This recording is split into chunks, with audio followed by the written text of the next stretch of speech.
একজন আল্লাহর ওলি, সে নামাজ পড়তে পড়তে সারা দিন ইবাদত করত, দুনিয়ার কোনো খবর থাকতো না, কিন্তু আল্লাহ রাব্বুল আলামিন তাকে বেজ্জতি করছেন কি জন্য?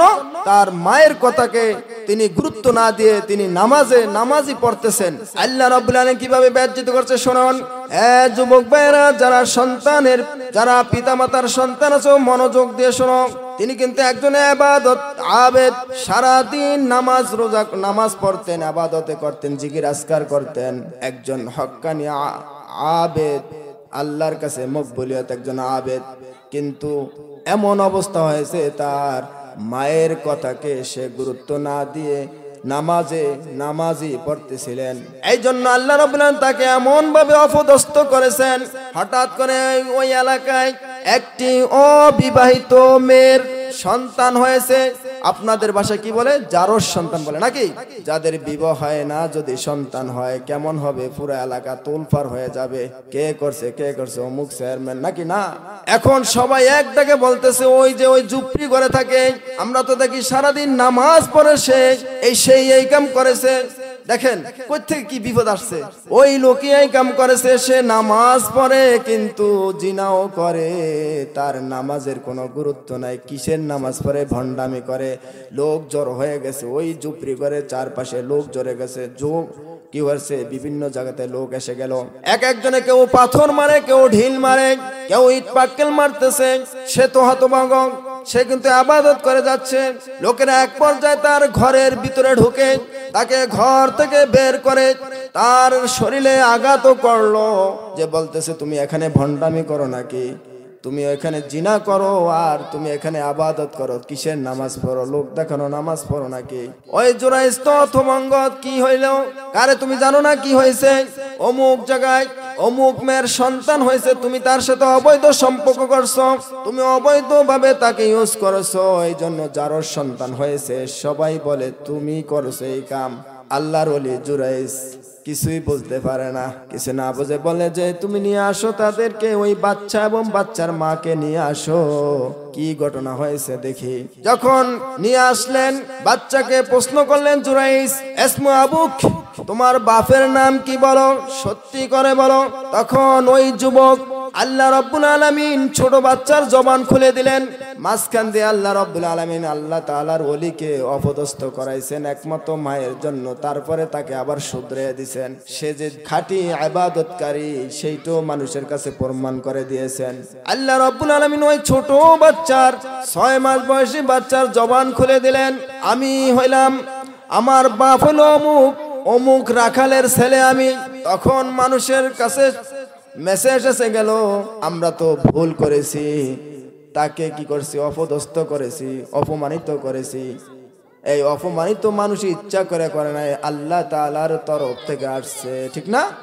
কেন আসছে? যে মার কথা শোনে না। দেখেন, মাকে অপমান করছে, মার কথা গুরুত্ব না দিয়ে সে নামাজে লিপ্ত ছিল, কিন্তু আল্লাহ তাআলার কাছে এটা পছন্দ হয় নাই। আল্লাহ তাআলা সাময়িক তাকে অপদস্থ করেছেন। মানে মূল কথা হলো যে পিতামাতার কথাকে গুরুত্ব দিতে হবে। হ্যাঁ, পিতামাতা যদি তোমার শরীয়ত বিরোধী কোনো কথা বলে শোনা যাবে না। যদি শরীয়তের নাগালে রেখে যদি শরীয়তের কোনো কথা বলে, অবশ্যই তুমি এটা শুনতে হবে। অনেকেই বাপ মার কথা শুনি না। অনেক যুবক আছে, মায়ের কথা শুনি না, মাকে অপমান করি, অপদস্থ করি। হ্যাঁ যুবক, তোমাকে বলছি এখনো সময় আছে, ঠিক হয়ে যাও।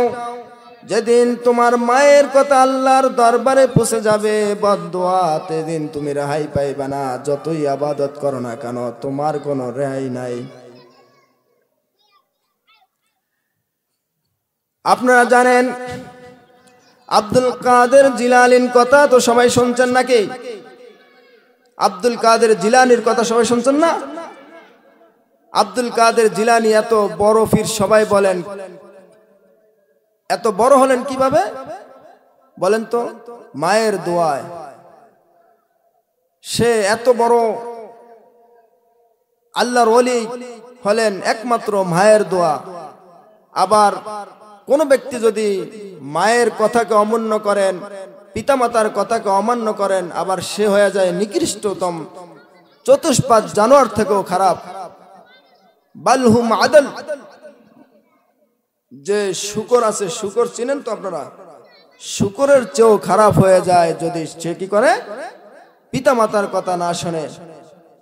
আমরা সেই মানুষ, এই জন্য আমরা কি করব, আল্লাহ তাআলার যে হুকুম, যে পিতামাতার সাথে কিভাবে কথা বলতে কইছে আল্লাহ রাব্বুল আলামিন,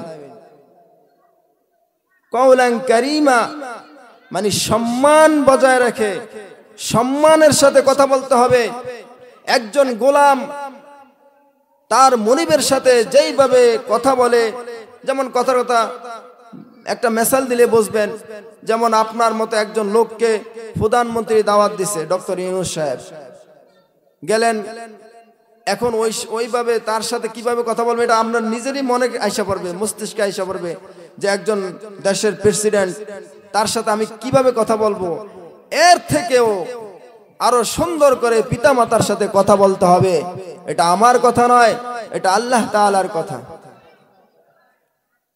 এই জন্য বাবা বন্ধুগণ, হাদিসের মধ্যে আসছেন, আল্লাহর হাবিব ফরমান, হুমা জান্নাতুকা ওয়া নারুকা, তোমার পিতামাতা তোমার জন্য জান্নাত, আবার তোমার জন্য জাহান্নাম।